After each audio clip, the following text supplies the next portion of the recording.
Voici à gauche un baromètre comme étudié en cours et en TD, avec le réservoir fermé sur la gauche et à sa droite le tube ouvert sur l'extérieur. Pour pouvoir répondre aux questions, vous devez relever la pression atmosphérique au jour de l'expérience.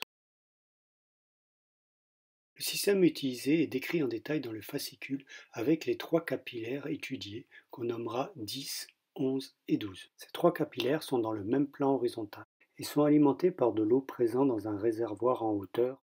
Une vanne générale et un tuyau amènent l'eau à l'entrée des trois capillaires, où il y a une vanne pour chaque capillaire. On va donc pouvoir étudier un capillaire à la fois et on utilisera par la suite un seul bécher. Pour connaître la pression relative à l'entrée des capillaires, il faut mesurer la hauteur d'eau. Mais attention de ne pas tenir compte du petit réservoir secondaire en dessous de l'entrée des capillaires. On place donc un axe vertical étalonné en centimètres. Vous pouvez alors relever les valeurs au demi-centimètre près. On ouvre maintenant la vanne pour le capillaire 10. Vous devez chronométrer le temps qu'il faut pour l'écoulement d'un certain volume et en déduire ainsi le débit. Le temps étant relativement long, pour économiser en longueur de film, on va mettre en parallèle la mesure des capillaires suivants.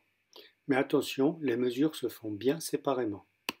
L'écoulement dans le capillaire 10 continuera sur la partie droite et le capillaire 11 est sur la partie gauche.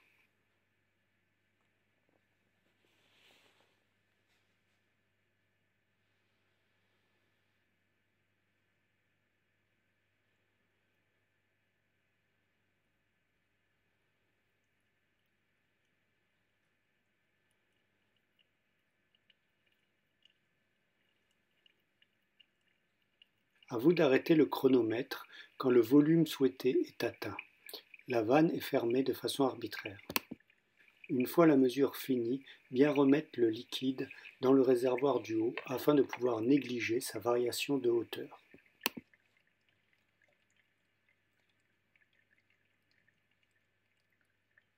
À gauche, nous avons toujours l'écoulement avec le capillaire 11 et à droite, nous avons maintenant l'écoulement avec le capillaire 12. Je vous laisse finir les mesures et faire l'analyse de ces mesures.